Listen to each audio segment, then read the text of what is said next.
राधे राधे दोस्तों, कैसे हो आप सब। उम्मीद है अच्छे होगे। मैं भी बहुत बढ़िया हूँ। स्वागत है आपका आपके अपने यूट्यूब चैनल में स्टार्ट विद आदित्य में। दोस्तों, हर बार की तरह हम आपके लिए आज स्टैटिक जीके के बहुत ही इंपॉर्टेंट क्वेश्चंस लेके आए हैं। दोस्तों, अगर आप इन्हें एक बार में पढ़ लोगे और इन क्वेश्चनों को ऐसे वन वर्ड तरीके से कराया जाएगा ताकि आप एक ही बार में आपके दिमाग में घुस जाए और आपको दोबारा कहीं से भी पढ़ने की ज़रूरत ना पड़े। जब भी आपका कोई एग्ज़ाम होगा आपको ये क्वेश्चन ज़रूर याद आ जाएंगे। तो दोस्तों, आपसे रिक्वेस्ट ये है कि अगर आप चैनल पर नए हो तो चैनल को जल्दी से सब्सक्राइब कर लो, साथ में बेल आइकन दबा दो और वीडियो को लाइक और शेयर जरूर कर दिया करो दोस्तों अपने ग्रुप में। तो चलिए, सबसे पहले हम अपना पहला प्रश्न पढ़ते हैं। जय जवान जय किसान का नारा किसने दिया था। दोस्तों, बहुत ही अच्छा क्वेश्चन है। जय जवान जय किसान का नारा दोस्तों लाल बहादुर शास्त्री जी ने दिया था। और दोस्तों, आपको एक और बात पता होगा, ये जब प्रधानमंत्री बने थे उससे पहले ये गृह मंत्री रहे थे और ये प्रधानमंत्री बने थे। तो ये हमेशा इनको थोड़ा चर्चा में रहते हैं क्योंकि ये प्रधानमंत्री के पद पर होते हुए इनकी जो है इन्होंने अपनी अंतिम सांस ली थी। तो इसलिए इसका जो जय जवान जय किसान का नारा है वो लाल बहादुर शास्त्री जी ने दिया है। और ये किसानों के बहुत ही प्रिय नेता थे। ये किसानों को हमेशा याद रखते थे और किसानों के हित की बात करते थे। चलिए अगले प्रश्न की ओर चलते हैं। अगला प्रश्न है, संविधान सभा का स्थायी अध्यक्ष कौन था। तो दोस्तों, आपको पता है ये प्रश्न मैंने काफ़ी बच्चों से पूछा। जब मैं जहाँ भी जाता हूँ तो मैंने नॉर्मली ये प्रश्न पूछा था स्कूल के बच्चों से कि संविधान सभा का स्थायी अध्यक्ष कौन था। तो वो डॉक्टर भीमराव अंबेडकर बोलते हैं। तो दोस्तों, ये बात आपको पता होनी चाहिए कि प्रारूप समिति के अध्यक्ष डॉक्टर भीमराव अंबेडकर थे, लेकिन संविधान सभा का स्थायी अध्यक्ष डॉक्टर राजेंद्र प्रसाद थे। और दोस्तों, आपको एक और बात बता दूं कि इस जो सभा थी इसमें जो टोटल लोग थे वो थे 299। ठीक है दोस्तों, 299। और जिसमें से 284 ने संविधान जब बन गया था तो उस पर हस्ताक्षर किए थे। तो ये चीज़ दोस्तों याद रखिएगा। चलिए अगले प्रश्न की ओर चलते हैं। अगला प्रश्न है दोस्तों, संविधान सभा की प्रारूप समिति के अध्यक्ष कौन थे। तो दोस्तों, जैसे मैंने आपको अभी बताया, संविधान सभा की प्रारूप समिति के अध्यक्ष थे डॉक्टर भीमराव अंबेडकर, जिन्होंने इतना अच्छा संविधान, इतना बड़ा संविधान और बहुत भारत जैसा संविधान दोस्तों किसी देश का नहीं है। हाँ, जो इंग्लैंड का संविधान है उसकी बात जरूर की जाती है कि इंग्लैंड का संविधान सब कुछ कर सकता है सिवाय पुरुष को स्त्री और स्त्री को पुरुष बनाने के। तो डॉक्टर भीमराव अंबेडकर इसका सही उत्तर है।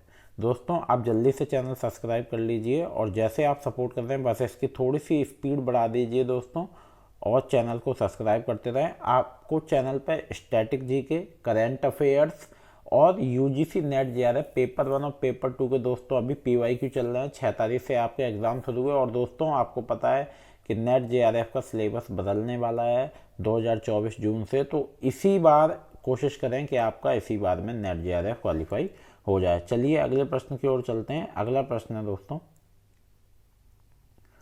दिल्ली स्थित लाल बहादुर शास्त्री की समाधि का क्या नाम है। इसका दोस्तों उत्तर है विजय घाट। तो दोस्तों, जो लाल बहादुर शास्त्री की दिल्ली में समाधि है उसका नाम है विजय घाट। दोस्तों, आपको ये भी पता होगा, ये पाकिस्तान के साथ जो संधि हुई थी उस पर हस्ताक्षर करने के बाद इनकी मृत्यु हो गई थी। चलिए अगला प्रश्न है, महाभारत के रचयिता कौन है। तो दोस्तों, जो महाभारत के रचयिता हैं वो है महर्षि वेदव्यास। दोस्तों, आपको पता होगा कि महाभारत कितना बड़ा एक युद्ध है जो कि अपनी सदी में जाना जाता है। आज भी हम लोग महाभारत को जानते हैं और कोई भी एग्जाम्पल होता है तो महाभारत का ही एग्जाम्पल देते हैं। दोस्तों, ये कौरवों और पांडवों के बीच में हुआ था। इसमें श्री कृष्ण भगवान जो हैं वो उनकी बहुत महत्वपूर्ण भूमिका रही थी। तो अगर आपको कभी मौका मिले तो महाभारत को थोड़ा किसी से सुनिएगा या उसको पढ़िएगा या जानिएगा, आपको बहुत कुछ सीखने को मिलेगा। अगर आपके पास समय हो तो आप गीता को जरूर पढ़िएगा। चलिए अगला प्रश्न पढ़ते हैं। अर्थशास्त्र नामक पुस्तक किसने लिखी है। तो दोस्तों, अर्थशास्त्र नामक पुस्तक लिखी है चाणक्य ने लिखी है, जो कि कौटिल्य का राज था। तो चाणक्य ने जो लिखी है दोस्तों, आपको पता है चाणक्य नीति कितनी फेमस है। और अगर कोई भी थोड़ी सी होशियारी करता है तो आप हमेशा ये कहते हैं चाणक्य जैसा हो रहा है या चाणक्य नीति चल रहा है।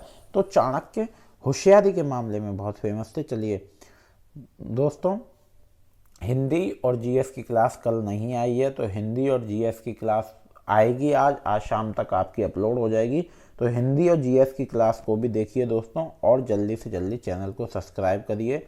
और जो भी आपको लगता है कि ये चैनल पर नहीं है, सारी इन्फॉर्मेशन आपकी वैकेंसी की चैनल पर मिलती है दोस्तों। एसएससी जीडी की फॉर्म भरने वाले हैं। एसएससी जीडी के फॉर्म 24 नवंबर से स्टार्ट होने वाले हैं, 20 फरवरी से एग्ज़ाम है।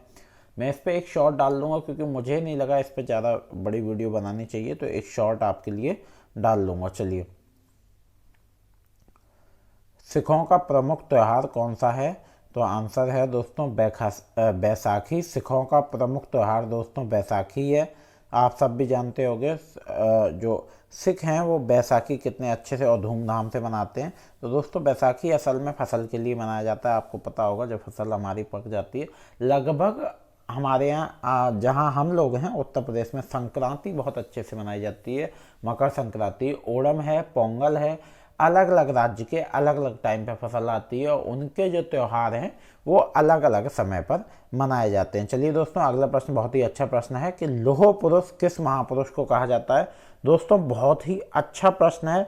तो लौह पुरुष दोस्तों सरदार पटेल को कहा जाता है। अगर आपको कभी याद ना आए तो जिनकी प्रतिमा अभी सबसे ऊंची बनी है, प्रतिमा जो अभी हाल ही में बनी है, जो बहुत ही चर्चा में रही, जिनका उद्घाटन हमारे प्रधानमंत्री जी ने किया, तो उसको कहते हैं सरदार पटेल। ठीक है, सरदार पटेल जी ने। अब अगला प्रश्न है नेताजी किस महापुरुष को कहा जाता है? तो दोस्तों नेताजी कहा जाता है सुभाष चंद्र बोस को। ठीक है दोस्तों, एक बात दोस्तों याद रखिएगा, ये बहुत ही इंपॉर्टेंट प्रश्न है।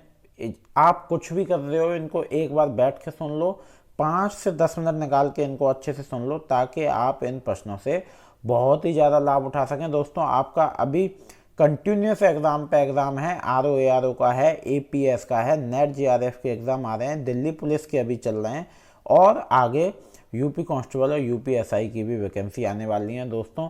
तो इन एक तरफ से इनको ध्यान से सुन लो, ताकि आपकी कोई गड़बड़ी ना हो। चलिए दोस्तों अगले प्रश्न की ओर चलते हैं। अगला प्रश्न है वास्को डिगामा कहाँ का रहने वाला था? दोस्तों बहुत अच्छा प्रश्न है। आपको पता है वास्को डिगामा सबसे पहले भारत आया था, जो कि समुद्र के रास्ते से आया था। तो वास्को डिगामा दोस्तों पुर्तगाल का रहने वाला था। वास्को डिगामा दोस्तों पुर्तगाल का रहने वाला था। हवा महल कहाँ स्थित है? दोस्तों हवा महल स्थित है राजस्थान में, और राजस्थान दोस्तों कहाँ है?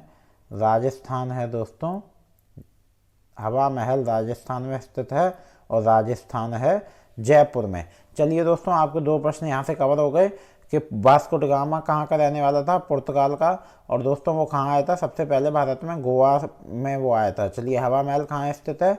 जयपुर में। और सिख धर्म का संस्थापक किस गुरु को माना जाता है? तो दोस्तों आपको पता होगा सिख धर्म का संस्थापक गुरु नानक जी को माना जाता है, जिन्हें आपने ये कहीं ना कहीं जरूर सुना होगा। आपके क्लास में, स्कूल में, क्लासमेट, कोई भी दोस्त फ्रेंड वगैरह होंगे जो कि सरदार होंगे, तो आपने ये बात, जो सिख होंगे, आपने ये चीज़ जरूर सुनी होगी, वो सिख गुरु नानक जी को बहुत ज़्यादा मानते हैं। चलिए दोस्तों अगले प्रश्न की ओर चलते हैं। अगला प्रश्न है वेदों की ओर लौटो का नारा किसने दिया? तो दोस्तों जो वेदों की ओर लौटो का नारा दिया था वो दयानंद सरस्वती जी ने दिया था। दोस्तों दयानंद सरस्वती जी ने नारा दिया था कि वेदों की ओर लौटो। दोस्तों आपके लिए एक प्रश्न है जिसका उत्तर आप मुझे कमेंट में जरूर दीजिएगा। प्रश्न ये है कि भारत की पहली मुख्यमंत्री, महिला मुख्यमंत्री कौन बनी थी? ठीक है, भारत की पहली महिला मुख्यमंत्री कौन बनी थी? आप मुझे इसका उत्तर कमेंट में जरूर दीजिएगा। चलिए दोस्तों अगले प्रश्न की ओर चलते हैं। रामकृष्ण मिशन की स्थापना किसने की? तो दोस्तों रामकृष्ण मिशन की स्थापना स्वामी विवेकानंद ने की। और दोस्तों स्वामी विवेकानंद को आप भली भांति जानते ही होंगे। ऐसी पर्सनैलिटी थी, ऐसी शख्सियत थी जिनको हर एक इंसान को फॉलो करना चाहिए, आइडल मानना चाहिए, क्योंकि ऐसी शख्सियत हजारों सालों में एक बार आती है जो कि ऐसी शख्सियत हो। लेकिन हम क्या कर रहे हैं? हम इंस्टा और इनकी रील्स वाले लोगों को फॉलो कर रहे हैं, जो कि ना तो उसमें कोई संदेश है और ना ही कोई मैसेज है, सिर्फ एक ढोंग है। तो अगर आपको किसी को फॉलो करना है तो दोस्तों मैं आपसे यही कहूँगा, आप स्वामी विवेकानंद जी के आदर्शों पर जरूर चलें, और नहीं चलें तो एक बार इनके आदर्शों को जरूर पढ़ें। वास्को डिगामा, ये तो हमें पता चल गया वास्को डिगामा कहाँ का रहने वाला था, वो भारत कब आया था दोस्तों, वास्को डी गामा भारत आया था 1498 ईस्वी में, 1498 में दोस्तों वास्को डी गामा भारत आया था। चलिए दोस्तों अगले प्रश्न की ओर चलते हैं। अगला प्रश्न है किस विटामिन की कमी से खून का रुकाव बंद नहीं होता। तो दोस्तों कौन सी विटामिन की कमी से खून का रुकाव बंद नहीं होता, वो है आपकी विटामिन के।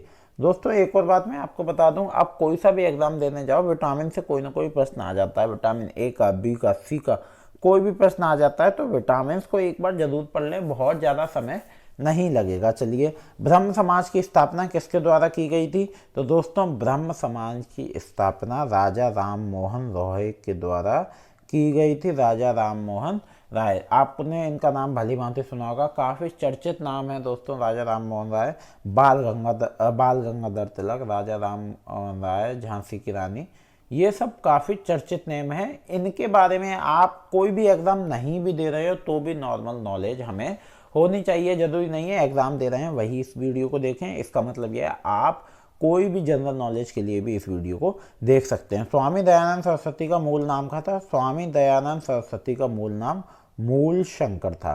ठीक है दोस्तों, यहाँ तक आपके प्रश्न कवर होगा। चलते हैं अगले प्रश्न पे। अगला प्रश्न है दोस्तों, संयुक्त राष्ट्र संघ सुरक्षा परिषद के अस्थायी सदस्य कितने वर्षों के लिए चुने जाते हैं। तो संयुक्त राष्ट्र सुरक्षा परिषद के दोस्तों अस्थायी सदस्य 2 वर्षों के लिए चुने जाते हैं। ये दोस्तों ये प्रश्न ऐसे हैं, इनको याद कर लो, दिमाग में घुसेड़ लो ताकि कभी दिक्कत ना हो। संयुक्त राष्ट्र संघ का 193वां सदस्य कौन सा देश बना था। दोस्तों 193वां सदस्य दक्षिण सूडान बना था। दोस्तों आपके लिए एक और प्रश्न है, आप मुझे बताएंगे कि संयुक्त राष्ट्र संघ में टोटल कितने देश हैं। तो ये आप मुझे जरूर बताएंगे। किस विटामिन की कमी से खून का रुकाव बंद नहीं होता। तो दोस्तों वो है आपका विटामिन के। विटामिन के की कमी से खून का रुकाव बंद नहीं होता। चलिए दोस्तों अगले प्रश्न की ओर चलते हैं। अगला प्रश्न है, अंतर्राष्ट्रीय न्यायालय कहाँ स्थित है। तो दोस्तों अंतर्राष्ट्रीय न्यायालय द हेग हॉलैंड में स्थित है। ठीक है दोस्तों, अंतर्राष्ट्रीय न्यायालय इंटरनेशनल कोर्ट कहाँ स्थित है। द हेग हॉलैंड में स्थित है। संयुक्त राष्ट्र संघ के वर्तमान महासचिव कौन है। अभी प्रेजेंट में बान की मून है दोस्तों, संयुक्त राष्ट्र संघ के वर्तमान महासचिव बान की मून है। संयुक्त राष्ट्र महासभा में हिंदी में भाषण देने वाले भारतीय कौन थे। तो दोस्तों संयुक्त राष्ट्र महासभा में हिंदी में भाषण देने वाले अटल बिहारी वाजपेयी जी थे। दोस्तों आपके लिए एक और प्रश्न है जो कि आपको ये बताना है कि अटल बिहारी वाजपेयी जी का पैतृक गांव कौन सा था, वो कहाँ से बिलोंग करते थे। और मुझे उम्मीद है कि यहाँ के आसपास के लोग सब बता पाएंगे, तो मुझे ज़रूर बताएं कि उनका पैतृक गांव कौन सा था अटल बिहारी वाजपेयी जी का। चलिए दोस्तों अगले प्रश्न की ओर चलते हैं। अगला प्रश्न है, संयुक्त राष्ट्र संघ के पहले महासचिव कौन थे। संयुक्त राष्ट्र संघ के पहले महासचिव त्रिगवेली थे। दोस्तों ये सब मैंने दोस्तों बहुत पहले ही पढ़ लिया था, क्योंकि ये प्रश्न ऐसे हैं, आप कुछ भी करिए नॉर्मल नॉलेज आपको होनी चाहिए। अगर आप कहीं खड़े होकर बात भी करते हैं 4 लोगों में तो इन्हीं प्रश्नों पर बात होती है। इस समय संयुक्त राष्ट्र संघ के कितने देश सदस्य हैं। तो इस समय संयुक्त राष्ट्र संघ के 193 देश सदस्य हैं। संयुक्त राष्ट्र संघ सुरक्षा परिषद के कितने देश सदस्य होते हैं। सुरक्षा परिषद के दोस्तों 15 देश सदस्य होते हैं। तो यहाँ तक आपका कवर हो गया।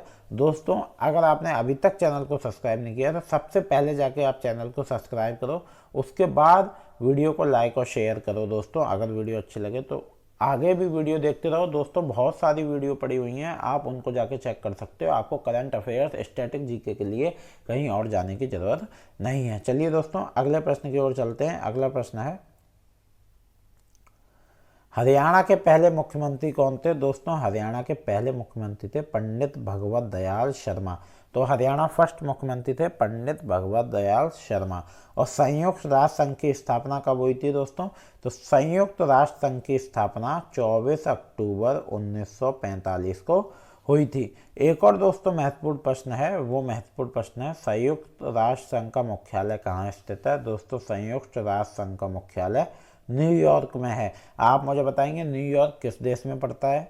दूसरा आप मुझे बताएंगे कि अटल बिहारी वाजपेयी जी का पैतृक गांव कौन सा है, और आप विटामिन को जरूर पढ़ लीजिए। और आपके लिए जो एक और प्रश्न है घर के लिए, वो है ये है कि भारत की प्रथम महिला मुख्यमंत्री कौन थी। ठीक है दोस्तों, आंसर इन कमेंट्स, उत्तर जरूर दें दोस्तों, ताकि मुझे पता चले कि आप वीडियो को पूरा देख रहे हैं और वीडियो को समझ भी रहे हैं, पढ़ भी रहे हैं आप। तो दोस्तों उत्तर कमेंट में ज़रूर दें। उम्मीद है दोस्तों आपको वीडियो अच्छी लग रही होंगी, नहीं लग रही हो तो आप मुझे कमेंट में बता सकते हो, क्या हमें सुझाव दे सकते हो, क्या हमें चेंजेस करने चाहिए जिससे आपको वीडियोस पसंद आए। और उम्मीद है दोस्तों कि आप ऐसे ही सपोर्ट करते रहेंगे, तो चैनल को जल्दी से सब्सक्राइब कर लो। आपकी हिंदी की क्लास चल रही है, जीएस की क्लास चल रही है दोस्तों। किसी भी एग्जाम में अगर आपका हिंदी और जीएस आता है तो जीएस की क्लास चल रही है, हिंदी क्लास चल रही है, आपकी करंट की क्लास है दोस्तों, और आपकी स्टैटिक जीके का एक अलग से क्लास चल रही है दोस्तों। और यूजीसी नेट जेआरएफ के बच्चे विशेष ध्यान दें कि 6 तारीख से एग्जाम है, समय बहुत कम बचा है। पीवाईक्यू की क्लास चल रही है, पेपर 1 की और पेपर 2 की, तो वीडियो को जाके ज़रूर देखें। और वीडियो में अगर कुछ भी दिक्कत लगे तो आप मुझे बताया करिए दोस्तों, और जो भी प्रश्न आपसे पूछा जाए उसका उत्तर कमेंट में ज़रूर दें। उम्मीद है कि वीडियो आपको अच्छी लगेगी। मिलते हैं अगले वीडियो में। राधे राधे, धन्यवाद।